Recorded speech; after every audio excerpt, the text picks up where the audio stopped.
नमस्कार दोस्तों, study material में आपका हार्दिक स्वागत है। I hope you all are doing well.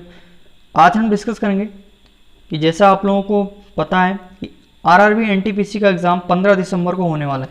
15 दिसंबर को हो जाएगा, शुरू हो जाएगा आरआरबी एनटीपीसी का CBT 1 का। तो उसके लिए जो है मैं आप लोगों के लिए क्रैश कोर्स लेके आया हूँ। रीजनिंग का क्रैश कोर्स है ये, और इसको आप लोग डेली शाम 4 बजे जुड़ जाइएगा और वीडियो को लास्ट तक देखिएगा। आपको डेफिनेटली यहाँ पर कुछ ना कुछ फ़ायदा होगा और यहीं से आपको क्वेश्चन देखने को मिलेगा। तो वीडियो को लास्ट तक देखिएगा।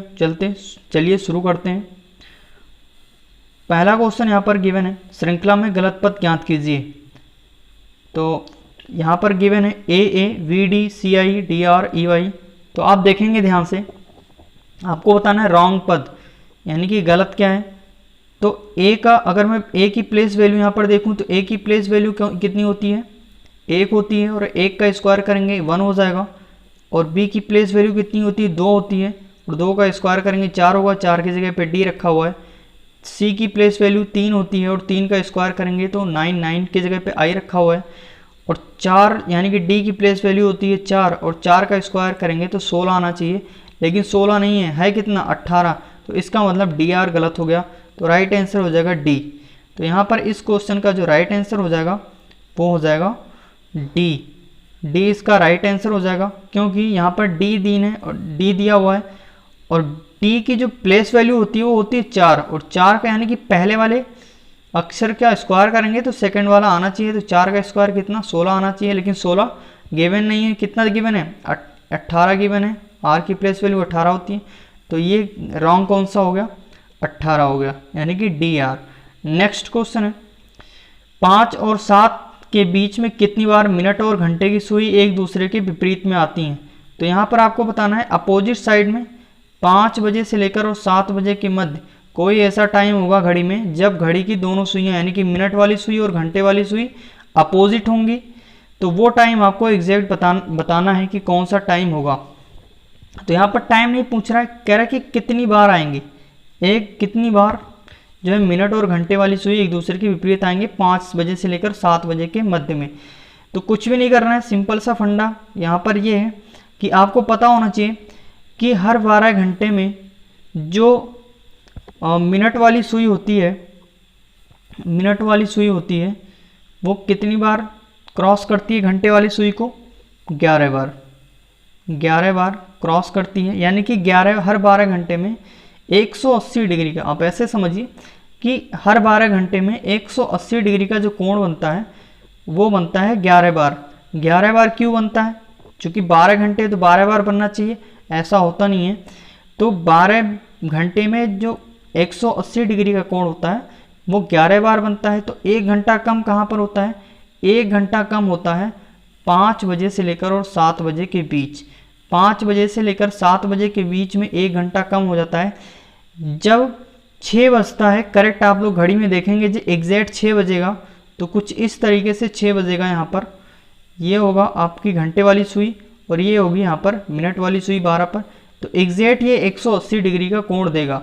लेकिन जब आप 7 बजाओगे तो 7 इस तरीके से बजेगा, यहाँ पर क्या 180 डिग्री कोण मिलेगा, कभी नहीं मिलेगा। जब आप यहाँ 5 बजाओगे तब भी नहीं मिलेगा, और 7 जब बजाओगे तो 7 इस तरीके से बजेगा। यहाँ पर आप देख लीजिए, यहाँ पर ये 12 हो गया, यहाँ पर 6 हो गया, और जब आप 7 बजाओगे तो कुछ इस तरीके से बनेगा। क्या 180 डिग्री यहाँ पर मिलेगा, कभी नहीं मिलेगा। तो 5 और 7 बजे के बीच में 180 डिग्री विपरीत, 180 डिग्री का मतलब क्या होता है, विपरीत। तो विपरीत कितनी बार आएंगी, एक ही बार आएगी। तो इस क्वेश्चन का राइट आंसर हो जाएगा कितना, 1। तो 5 और 7 बजे के बीच मिनट और घंटे वाली सुई के बीच में कितनी बार 180 डिग्री कोण बनेगा, 1 बार बनेगा। तो आप लोग ध्यान रखिए कि हर 12 घंटे में 180 डिग्री का जो कोण होता है वो 11 बार बनता है। 5 और 7 बजे के मध्य में एक स्थिति ऐसी होती है ठीक 6 बजे, जहाँ पर वो एक ही बार 180 डिग्री का कोण बनाएगी। नेक्स्ट क्वेश्चन है, एक परिवार के सभी 6 सदस्य ABCDEF एक साथ यात्रा कर रहे हैं। B C का पुत्र है लेकिन C B की माँ नहीं है। तो आपको सिंपल ध्यान रखना होगा, पहले तो साइन आपको पता होना चाहिए कि यहाँ पर सर्किल से हम रिप्रेजेंट करते हैं फीमेल और स्क्वायर से रिप्रेजेंट करते हैं हम मेल। उसके बाद फिर अगर 1 जो है यहाँ पर लाइन गिवन है इस तरीके से और इस तरीके से रिलेशन है, तो इसका मतलब ये ब्रदर, ये सिस्टर होगी और ये इसका भाई हो गया। लेकिन यहीं पर अगर मैं डबल लाइन कर दूं तो ये इसकी पत्नी होगी और इसका क्या होगा, हस्बैंड हो गया। और इस तरीके से अगर गिवन है तो यहाँ पर क्या होगा, ये इसका फादर हो गया और ये इसका डॉटर हो गई। तो यहाँ पर कुछ करना कुछ भी नहीं है, जो कह रहा है क्वेश्चन में उसी तरीके से आपको फैमिली ट्री बना देना है। और अगर फैमिली ट्री आप बना लेते हो तो क्वेश्चन आपका डेफिनेटली जो है सॉल्व हो जाएगा। फिर इस पे बेस्ड कितने भी क्वेश्चन पूछे आप जो है ईजिली कर पाओगे। तो कुछ भी नहीं करना है, बिल्कुल सिंपल सा हलवा सा कॉन्सेप्ट है इसमें कि बी जो है सी का पुत्र है। तो हम यहाँ पर बना लेते हैं कि सी के बारे में कोई इन्फॉर्मेशन गिवन नहीं है, तो यहाँ पर बी के बारे में इन्फॉर्मेशन गिवन है। बी जो है पुत्र हो जाएगा किसका, सी का। लेकिन सी जो है वो बी की माँ नहीं है, तो इसका मतलब क्या हो जाएगा, फादर हो जाएगा, पिता हो जाएगा, क्योंकि माँ नहीं है तो फादर हो जाएगा ऑटोमेटिक। उसके बाद कह रहा है ए और सी विवाहित जोड़ा है, तो सी की शादी किससे हुई है, ए से हुई है, तो ए क्या होगी, लड़की हो गई। उसके बाद कह रहा है कि ई सी का भाई है, ई जो है वो सी का भाई है, तो ई को मैं यहाँ बना देता हूँ, यहाँ पर बन गया ई और ये क्या हो जाएगा, भाई हो जाएगा। फिर कह रहे हैं कि डी ए की पुत्री है, डी जो है वो ए की पुत्री है, तो इसका मतलब कि यहाँ पर डी को मैं बना दूँ, बी और डी क्या हो जाएंगे, भाई और बहन हो जाएंगे। फिर कह रहे हैं कि एफ बी का भाई है, एफ जो है वो बी का भाई हो जाएगा, एफ जो है बी का भाई हो जाएगा। तो इस तरीके से यहाँ पर ये आपका फैमिली ट्री बन जाएगा। कह रहा है कि एफ की माँ सी की पुत्री के साथ किस प्रकार संबंधित है। यहाँ पर क्वेश्चन ये कह रहा है कि एफ की जो माँ है वो सी की पुत्री के साथ किस प्रकार संबंधित है। तो देखो एफ की माँ कौन हुई, ए हुई भाई, ए बी और यहाँ पर डी, एफ और बी क्या हुए, भाई भाई हुए, डी इसकी बहन हो गई। उसके बाद फिर कह रहा है कि ए और सी क्या है, पति पत्नी है, तो सी एफ का फादर है, तो ए क्या हो जाएगी, उसकी माँ हो जाएगी। तो एफ की माँ सी की पुत्री के साथ किस प्रकार संबंधित है, तो सी की पुत्री कौन है, डी है, तो सी की पुत्री कौन हो जाएगी, डी, और एफ की माँ कौन है, ए, तो यहाँ पर राइट आंसर हो जाएगा यहाँ पर माँ। तो इस क्वेश्चन का राइट आंसर हो जाएगा माँ। तो आई होप कि समझ में आया होगा। अगर नहीं आया है तो आप लोग वीडियो को पॉज करके देख लीजिएगा, और इन सब क्वेश्चन को आप वीडियो को पॉज कीजिए, देन फिर खुद से सॉल्व कीजिए, देन फिर सोल्यूशन देखिए। नेक्स्ट यहाँ पर एक क्वेश्चन गिवन है, एक विशिष्ट कोड भाषा में गेम को लिखा जाता है FHZVLNDF लिखते हैं, तब ब्लू को क्या लिखा जाएगा। तो देखो इसमें कुछ भी नहीं करना है, नो पेन नो पेपर का खेल है सारा, विद इन अ सेकेंड आपका आंसर आएगा। तो इसी तरीके से आपको एग्जाम में करना है। यहाँ पर लिखा हुआ है गेम लिखा हुआ है, और यहाँ पर लिखा हुआ है FHZVLNDP। तो G की प्लेस वैल्यू कितनी होती है, 7 होती है, A की प्लेस वैल्यू कितनी होती है, 1 होती है, और M की प्लेस वैल्यू कितनी होती है, 13, और E की प्लेस वैल्यू कितनी होती है, 5। अब आप ध्यान से अगर देखेंगे यहाँ पर, मैं इस तरीके से यहाँ पर लिख देता हूँ FHZVLNDF। मैं एक चीज़ को एक ही को मैं डिस्क्राइब करूँगा, देन फिर आप सारी चीज़ें समझ जाओगे क्या है यहाँ पर। अब देखो पहले अक्षर को उठाओ यहाँ पर, क्योंकि यहाँ पर नंबर ऑफ लेटर कितने हैं, 4 हैं, और यहाँ पर नंबर ऑफ लेटर ज़्यादा हैं। तो आप इस तरीके से नहीं कर सकते कि इसमें प्लस माइनस करके आप कर लो भाई, इंडिविजुअल प्लस आप करोगे, जी से मान लिया आपने एफ बना लिया, लेकिन एच कैसे बनाओगे। तो अभी इसमें देखिए, इसमें एक अगर पहले जो क्वेश्चन पूछ रहा है उसमें नंबर ऑफ लेटर कम हो, और उससे रिलेटेड जो अगला वाला दे रहा है कंडीशन कोड, उसमें अगर नंबर ऑफ लेटर ज़्यादा हो, तो इसमें जो है दो चीज़ें चलती हैं, प्लस और माइनस, एक ही लेटर में प्लस और माइनस का खेल हुआ रहता है। तो अगर जी को आप ध्यान से देखोगे, जी की प्लेस वैल्यू कितनी है, 7, और जी में अगर -1 मैं कर दूं तो कितना आ जाएगा, 6 आ जाएगा, जो कि एफ की प्लेस वैल्यू है। और जी में अगर मैं +1 कर दूं, +1 अगर मैं कर दूं तो कितना आ जाएगा, एच आ जाएगा। तो यहाँ पर ये देख लीजिए आप कि सिंपल जी को यहाँ पर क्या किया हुआ है कि एक बार माइनस किया हुआ है, और एक बार जब माइनस करेंगे तो आएगा एफ, और एक बार प्लस करेंगे तो आएगा यहाँ पर जो है एच। तो ऐसे ही ए को भी किया हुआ है। ए को जब आप एक बार प्लस करोगे और एक बार माइनस करोगे तो यहाँ पर अगर माइनस करोगे तो आएगा z और प्लस करोगे तो आएगा b।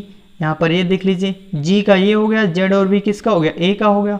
अब सिंपल सा आप अगर m का करोगे तो m का भी वैसे ही आएगा। भाई m का भी देख लो आप, m में क्या करोगे, -1 करोगे और +1 कर दोगे। तो -1 करोगे तो कितना आ जाएगा, यहाँ पर l आ जाएगा क्योंकि 12 नंबर पे हो जाएगा। +1 करोगे 14 14, तो यहाँ पर क्या आ जाएगा, n आ जाएगा। तो आई होप कि समझ में आ गया होगा कि जो है सीरीज चल क्या रही है, यहाँ पर क्या लॉजिक लग रहा है। तो आपको बताना है ब्लू का, तो क्या सारे के सारे आप सॉल्व करोगे, कभी भी आपको सारा सॉल्व करने की ज़रूरत नहीं है। आप पहला सॉल्व करो और लास्ट वाला सॉल्व करो। अब अगर ई में मैं -1 कर दूं और +1 कर दूं, +1 करूंगा तो 6 और 5 और ये कितना हो जाएगा, 6। लास्ट में f आना है, लास्ट में f आएगा। इन ऑप्शन में देखो लास्ट में f कहाँ है, तो आप ध्यान से देखोगे इसमें f नहीं है, ये ऑप्शन एलिमिनेट हो जाएगा। इसमें f नहीं है, ये ऑप्शन एलिमिनेट हो जाएगा। इसमें भी f नहीं है, ऑप्शन एलिमिनेट हो जाएगा। ये आपका राइट आंसर हो जाएगा। तो ऑप्शन नंबर 3 इसका राइट आंसर हो जाएगा। अब बताइए इसमें टाइम लगा, नहीं लगेगा। इस तरीके से अगर आप क्वेश्चन को सॉल्व करोगे तो डेफिनेटली आपका एक भी जो है टाइम नहीं लगेगा और question with in a second आप करके आओगे एग्जाम में।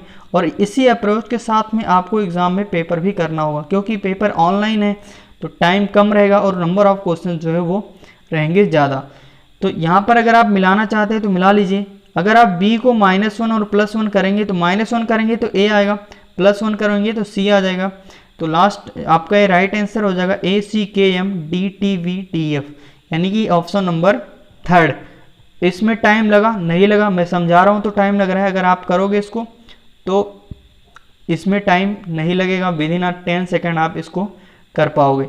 नेक्स्ट क्वेश्चन की तरफ चलते हैं। नेक्स्ट है, निम्नलिखित प्रश्नों में किन गणितीय संक्रियाओं का प्रयोग करने पर व्यंजक सही हो जाएगा। अगर आप ऑप्शन फर्स्ट की देखो तो 49 से यानी कि 49 से 7 बड़ा तो ऑलरेडी है ही है।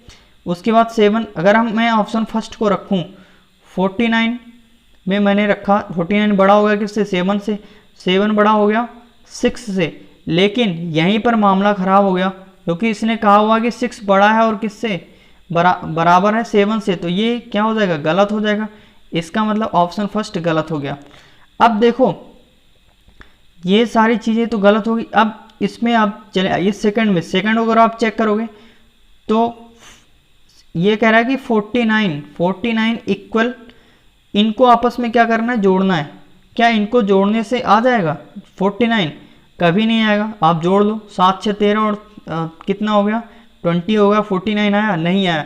तो इसका मतलब ये है कि इसमें मल्टीप्लाई का जो है लगेगा, क्योंकि फर्स्ट वाली जो संख्या है वो बड़ी है और ये दोनों संख्याएं छोटे हैं, तो इनको माइनस और प्लस करने से आपका आंसर नहीं आएगा। तो जिस भी ऑप्शन में मल्टीप्लाई आपको दिख जाए, इस ऐसे क्वेश्चनों में जिस भी ऑप्शन में आपको मल्टीप्लाई दिख जाए वही आपका क्या हो जाएगा, आंसर हो जाएगा। अगर आप इसमें ट्राई करोगे, देख लीजिए मैं ऑप्शन को पुट कर दे रहा हूँ। ऑप्शन नंबर लास्ट में देखिए मल्टीप्लाई यहाँ पर है 49 इक्वल, अब देखो 6 और यहाँ पर कितना हो जाएगा, 6 का मल्टीप्लाई 7 से करेंगे तो कितना हो जाएगा 42 हो जाएगा, और प्लस कर देंगे 7 तो कितना आ जाएगा 49। तो ये इक्वल हो गया। तो इसका मतलब लास्ट वाला जो है ऑप्शन क्या हो जाएगा, आपका ट्रू हो जाएगा। अगर ये वीडियो आप लोगों को अच्छा लगे, समझ में आ रहा है, तो प्लीज़ थम्स अप कीजिएगा और वीडियो को ज़्यादा से ज़्यादा शेयर कर दीजिएगा। और जो लोग इस वीडियो को पहली बार देख रहे हैं जल्दी से चैनल को सब्सक्राइब कर लेंगे और बेल आइकन को प्रेस कर लेंगे ताकि उन्हें डेली का अपडेट मिलता रहे। और ये रीजनिंग का क्रैश कोर्स जो है पेपर तक होता रहेगा और यहीं से आपको डेफिनेटली पेपर में जो है क्वेश्चन देखने को मिलेगा। नेक्स्ट क्वेश्चन है, दिए गए शब्दों को शब्दकोश में दिए गए क्रमानुसार व्यवस्थित कीजिए और दूसरे स्थान पर आने वाले शब्द का चयन कीजिए। कह रहा है क्वेश्चन सिंपल सा कि आपको ये जो वर्ड गिवन है इनको डिक्शनरी के अकॉर्डिंग अरेंज करना है। देन फिर उसके बाद जब आप डिक्शनरी के अकॉर्डिंग अरेंज करोगे तो जो सेकंड वर्ड आएगा उसका आंसर आपको बताना है कि कौन सा सेकंड वर्ड आया, कौन सा सेकंड शब्द आया। तो देखो आपको जो है पेपर पे लिखने की ज़रूरत नहीं है, इस तरीके से स्क्रीन पे आपका क्वेश्चन रहेगा। आपको क्या करना है कि देखना है सबसे फर्स्ट पे कौन आएगा। तो देखो क्वेश्चन है और यहाँ पर क्वाइट है, लेकिन उससे पहले आपको ये पता लगाना होगा क्योंकि क्यू और यू सब में है तो क्यू यू को छोड़कर, क्योंकि ये सारे कॉमन है, आप आगे चेक करो तो सबसे पहले कौन आएगा, ए आएगा, अल्फ़ाबेट में ए ही आता है सबसे पहले। तो मैंने इसको देखा Q U A L I F Y, यहाँ पर आपने देखा Q U A S H. अब इसमें कौन सा पहला होगा और कौन सा दूसरा होगा, तो ध्यान से अगर आप देखिएगा तो क्यू यू ए एल आई, यहाँ पर क्यू यू ए एस, तो पहले एल आएगा या एस आएगा, अल्फ़ाबेट में पहले कौन आता है, पहले एल आएगा देन फिर एस आएगा। तो ये हो गया आपका फर्स्ट नंबर और ये हो गया आपका सेकंड नंबर। आपको सारा अरेंज करने की ज़रूरत ही नहीं है, क्योंकि इसने पूछा क्या है, दूसरे स्थान पर आने वाले शब्द का चयन कीजिए। तो दूसरे स्थान पर कौन सा शब्द आएगा, क्वेस आएगा। तो विद इन अ सेकेंड आप क्वेश्चन को कर पाओगे अगर इस तरीके से अप्रोच आप करते हो तो। नेक्स्ट क्वेश्चन है, एक फोटो में एक महिला की ओर इशारा करते हुए जया ने कहा उसके पुत्र का पिता मेरी माँ का दामाद है। तो सिंपल सा फंडा है, यहाँ पर एक जो है फोटो है उसकी तरफ इशारा करते हुए किसने कहा, जया ने कहा। यहाँ पर जया हो गई, तो जया कह रही है कि एक फोटो में एक महिला की ओर, यहाँ पर एक वुमेन है, इस तरीके से मैंने रिप्रेजेंट कर दिया सर्किल से, सर्किल का मतलब फीमेल। इशारा करते हुए जया ने कहा इसके पुत्र का पिता, इसका पुत्र यानी कि इसका खुद का बेटा हो गया, और इसका पिता का मतलब कि इस महिला से किसी पुरुष की शादी हुई है। पिता मेरी माँ का दामाद है, इसकी माँ का दामाद है, किसके, जया के माँ का दामाद। अब देखो जया के माँ का दामाद कौन होगा, कि जया की माँ होगी यहाँ पर, और जया की माँ होगी तो जया का जो हस्बैंड होगा वो उसका दामाद हो जाएगा या नहीं, यानी कि वो उसका क्या होगा, सन इन लॉ हो जाएगा। तो जया महिला से किस प्रकार संबंधित है, अगर वह महिला है, तो यहाँ पर जो है इसका जो है राइट आंसर हो जाएगा उस महिला का क्या हो जाएगा, जो है जया महिला से किस प्रकार संबंधित है अगर वह एक महिला है। तो यहाँ पर जो है बहन का राइट आंसर हो जाएगा, बहन हो जाएगा जो है इसका राइट आंसर, सिस्टर जो है इसका राइट आंसर हो जाएगा। क्योंकि जया के बारे में अगर मैं बात करूं तो यहाँ पर जया हो गई और जया इसकी क्या होगी, बहन होगी, क्योंकि जया की मदर, और जया की मदर की कौन हो जाएगी, यहाँ पर इसकी लड़की होगी, और फिर उसकी जो है एक हस्बैंड हो गया और उसका लड़का, तो यहाँ पर क्या आ जाएगा, बहन। जया अगर एक महिला है तो वह उस महिला से किस प्रकार संबंधित है, तो उस महिला से जो है क्या रहेगी, वो बहन। तो सिस्टर इसका राइट आंसर हो जाएगा। तो आई होप कि ये समझ में आया होगा। नेक्स्ट क्वेश्चन है कि निम्नलिखित विकल्पों में से वह शब्द चुनिए जिसे दिए गए शब्द के अक्षरों का प्रयोग करके बनाया जा सकता है। तो यहाँ पर क्या करना है आपको, सिंपल कुछ भी नहीं करना है कि ये जो वर्ड गिवन है SUBJECTIVELY, ये लेटर गिवन है, तो इन्हीं लेटरों का प्रयोग करके कौन सा ऐसा अक्षर बनाया जा सकता है। तो फर्स्ट वाले को अगर आप देखोगे तो स्टाइलिश लिखा हुआ है, लेकिन यहाँ पर डबल एस है। अब डबल एस है तो आपको चेक करने की ज़रूरत नहीं, क्योंकि ऊपर दिए हुए जो लेटर हैं उनमें सिंगल ही एस है, तो पहला वाला ऑप्शन एलिमिनेट हो गया। विजुअली को अगर हम देखें तो यहाँ पर डबल आई लिखा हुआ है, तो ये भी आपका ऑप्शन क्या हो जाएगा, एलिमिनेट हो जाएगा। अगर आप इसको देखेंगे थर्ड वाले को, तो इसमें डबल आई है, लेकिन ऊपर यहाँ पर कहीं भी डबल आई गिवन नहीं है, तो ये भी एलिमिनेट हो गया। तो इसका राइट आंसर हो जाएगा क्या, जस्टिस। तो जस्टिस इसका राइट आंसर हो जाएगा, लास्ट वाला ऑप्शन डी। नेक्स्ट, एक श्रृंखला दी गई है जिसमें एक पद लुप्त है, दिए गए विकल्पों में से वह सही विकल्प चुनिए जो श्रृंखला को पूरा करेगा। तो यहाँ पर ये सीरीज है 8 और 13, 23, 38, 58, 83। तो यहाँ पर आपको क्या करना है कि 13 और 23 ये इस तरीके से देखिए कि अगर मैं 8 में कितना जोड़ दूं, सिंपल सा पहले सीरीज सॉल्व करने का एक और तरीका है कि अगर आपको कुछ भी नहीं पता है, अगर आपने खूब सारी प्रैक्टिस कर रही तो आप इजीली कर पाओगे, अगर नहीं पता है तो आप इसका डिफरेंस ले लीजिए। तो 8 13, 23, 38, 58 और 83।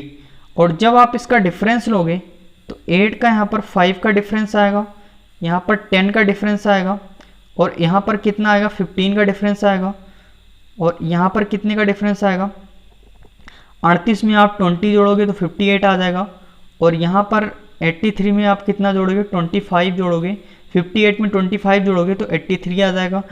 तो कितना मैं जोड़ूं कि यहाँ पर अगला टर्म कौन सा होगा, तो अगला टर्म हो जाएगा क्योंकि 5, 10, 15, 20, 25, तो अगला टर्म हो जाएगा 30। तो 83 में अगर आप 30 ऐड कर दोगे तो आपका आंसर आ जाएगा।